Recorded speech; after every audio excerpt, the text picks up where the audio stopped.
Good morning, everybody, and welcome back to Real Time with Bishop McGovern. I am your editor and producer, Brianna Whalen, and I am also here with our main host, Bishop McGovern. How are you today, Bishop? Good morning, Brianna. I'm doing very well, thank you. So, the rumor is that I hear that you're going to Rome at the end of August. So, what exactly is happening in Rome? Well, every year, normally, the Congregation for Bishops in Rome, which is the office that has the responsibility for the selection of bishops or recommending candidates to the Pope to be made bishop, and then they also have oversight of bishops around the world.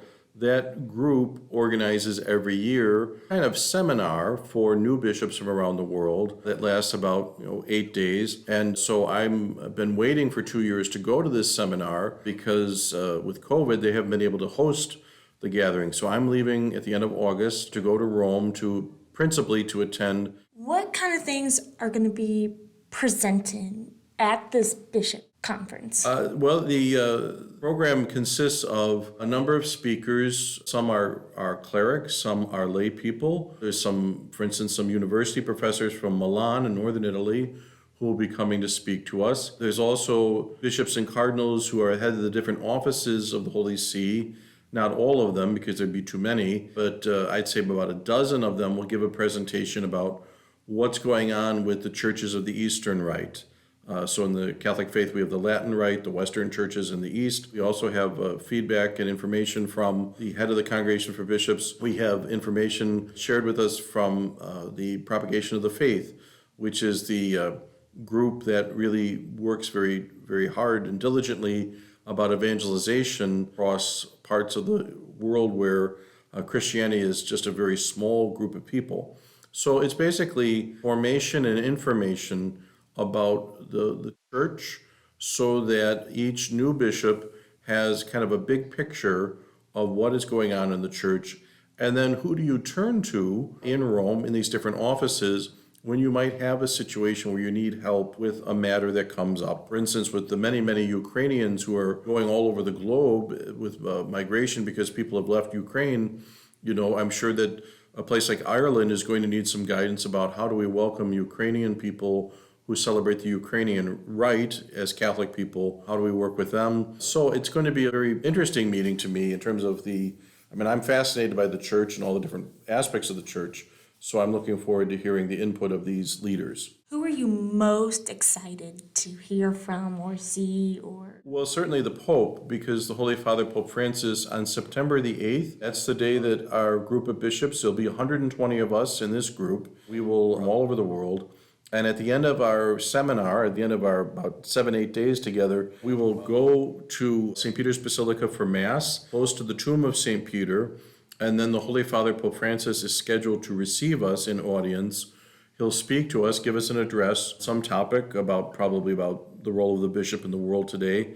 And then the Holy Father normally receives each bishop. You get to go forward and tell him your name, where you're from, and have a little bit of an exchange with him, which I realize is going to be probably very tiring for the Holy Father because of his health issues right now. But I think he finds it, from what I've been told, very energizing to be meeting the bishops from all over the world. And he has appointed all of us to be bishops. So it'll be good for us to be together as bishops, and I'm really looking forward to seeing and hearing from Pope Francis. I met John Paul II, St. John Paul II in 1994. I met Pope Benedict XVI some years ago. This will be the first time I would actually meet Pope Francis.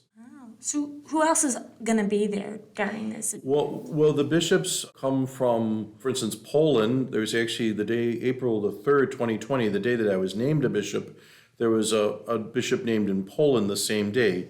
So I'd like to meet him. And then also our sister parish in Guatemala, from the Diocese of Belleville, the bishop of the diocese, he was named about a week before I was. So he should also be at this meeting as well. I'd like to meet that bishop from Guatemala as well. So there'll be bishops from all over the world. And, looking forward to, certainly I know some of the bishops from the United States of America. I know some of the U.S. bishops because I've met them in the last 2 years. There'll be about 25 of us, I think, at this meeting as part of the group. So it'd be nice to kind of deepen those bonds, but also to meet other bishops from around the world. Do you know if they're going to be together in all big groups or separated, or do you have any idea how this is going to work? Well, bishops who have been bishops longer than I have, who've been to this program before, they say normally there's talks where the entire group sits and they have simultaneous translation available because the speaker is in French. Everybody can listen to the speech in their own language. And there's usually time for questions in the evening, and there's dialogue. We would have Mass every day. But then there's really not a lot of time during this week to go out and go to a restaurant or go get gelato, because we really are concentrating on these presentations. So I think it'll be mostly the 120 bishops who are there for the 7 or 8 days. We'll get to know each other a bit. And then most of our speakers, however, just come in for their time, and then they go back to the Vatican or wherever they might live. What is something you're hoping to bring back to the Diocese of Belleville at the end of this week? That's a good question. I think, I've been a bishop already 2 years. I still have a lot to learn, so I'm looking forward to hearing more from very seasoned people about what is the church, the nature of the church, what is the bishop's responsibility, especially in a local church, keeping that local church like the Diocese of Belleville in a communion of love and faith with the universal church, all the different dioceses of the world.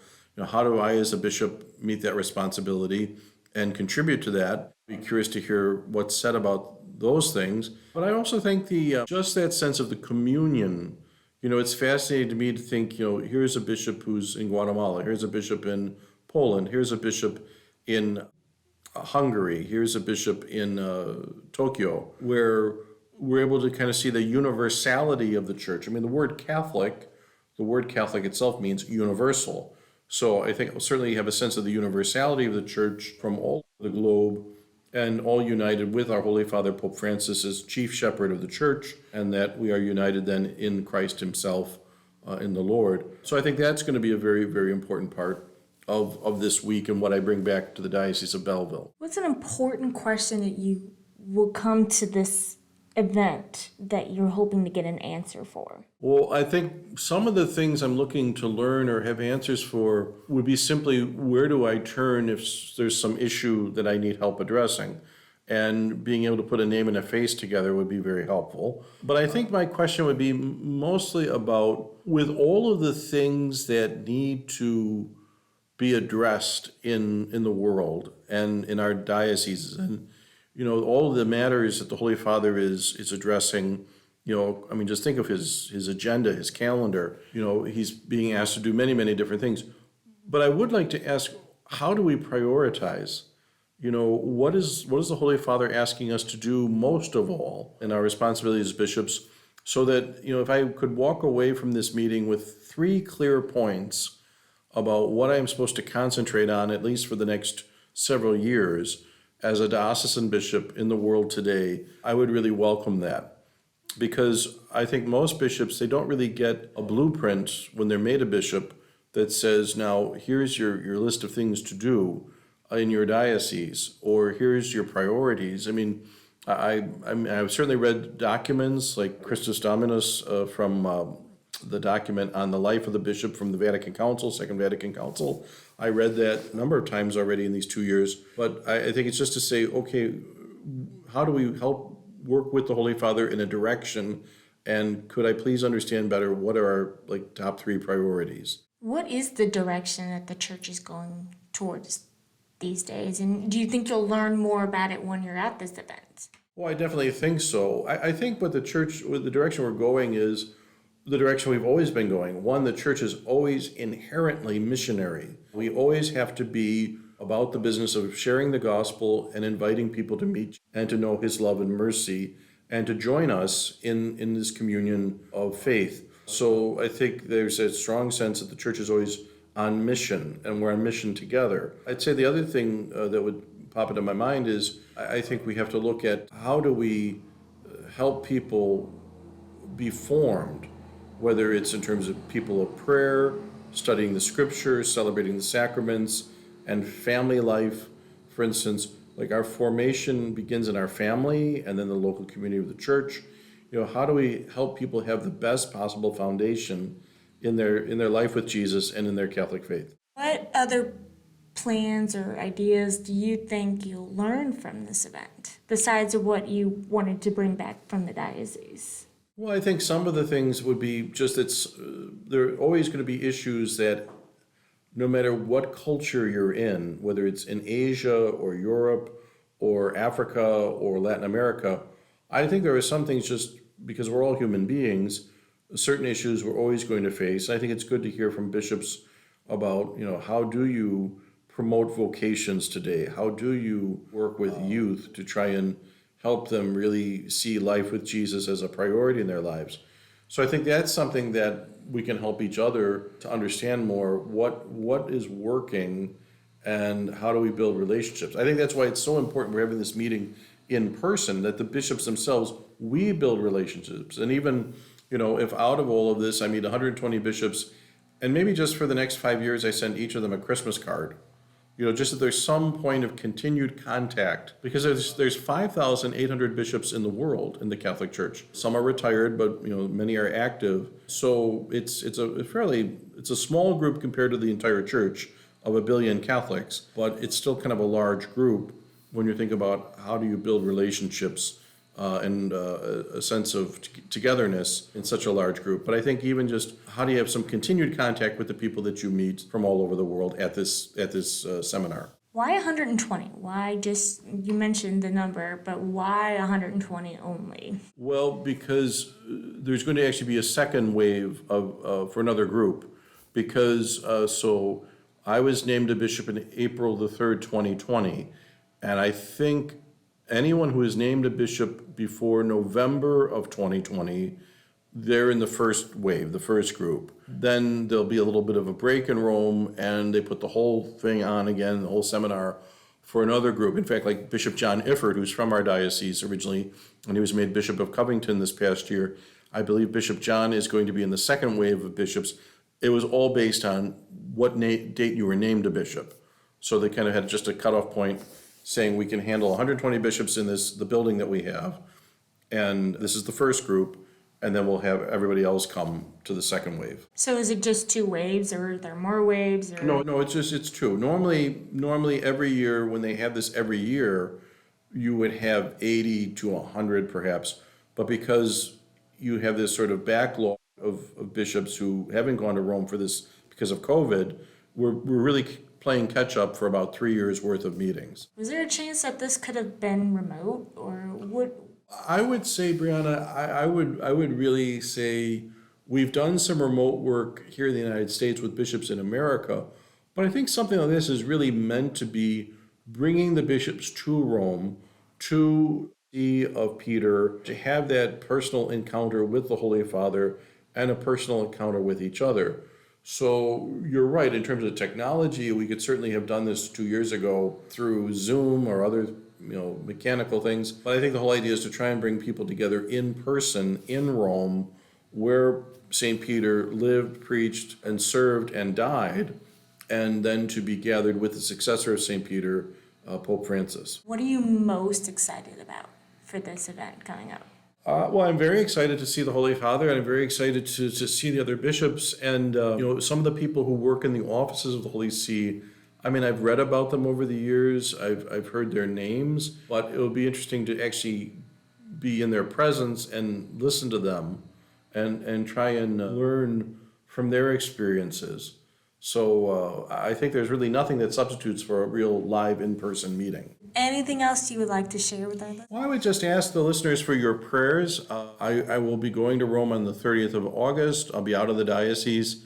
So please pray for me and for safe travel. Pray for our Holy Father Pope Francis for his health. Pray for the bishops who will be traveling from all over the world for these meetings. And pray especially for unity, that we really can be one in Jesus all over the globe. And then, so I appreciate your prayers for this, and I'll be back in the diocese by mid-September, and then I'll be back in a schedule of visiting parishes and all the many activities of our local church. So yes, so please keep this journey in prayer. I will try and share some things maybe on Facebook so people can see some of what I'm doing as the week progresses. So stay tuned for like Instagram and to Facebook. Well, that's where I come in.